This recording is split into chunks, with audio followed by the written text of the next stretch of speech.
ما میخوایم یعنی از بندگان خدا درست بکنیم. همه پیامبران آمدن که به بندگان خدا بگن انا عبد الله واجتنبوا الطاغوت. هیچ عالمی حق نداره به مردم اجازه بده دستش ببوسن. باید این تمام بشه. قدسیت به این معنا نیست. احترام عالم دارید، محبت عالم دارید، دعای خیر میکنید، حمایت میکنید از عالم، اون بحث جداگانه است. عالم هم به تو خدمت داره میکنه، احترامش جای خودش، اما این که خم بشی دستش ببوسید، خم شدن فقط برای الله. الله اکبر، سبحان ربی العظیم و بحمده، سبحان ربی الاعلی و بحمده، دیگه مال کسی دیگه نیست. مصافحه معانقه اشکال نداره، اما خم شدن ما اجازه نداریم. سروران، برادران و خواهران عزیز، شما که جمع شدید اینجا، جمع شدید کلام خدا را بشنوید. خواهری میگوید که طوری شده که مردم نسبت به من بدبین شده، کتکم میزند.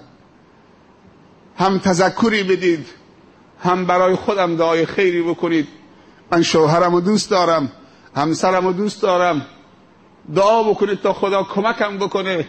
خوشبینی که بین ما بود دوباره تو دل شوهرم خدا قرار بده و لذت و برکت زندگی مشترک نصیب خودم و نصیب مردم و نصیب بچه هام بگردد.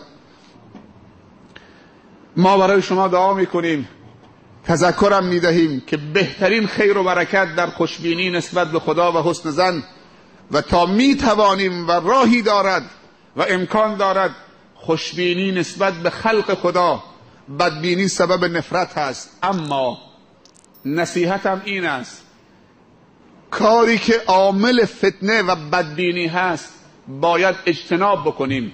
پیامبر صلی الله علیه و سلم فرمودند اتقوا مواضع التهم، از موضع تهمت فاصله بگیر تا بدبینی ایجاد نشود.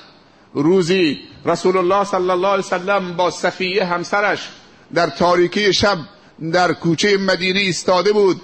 صحابی آمد نزدیک، اینطوری صورتش آورد نزدیک، نگاه کرد که رسول الله صلی الله علیه وسلم با زنی ایستاده.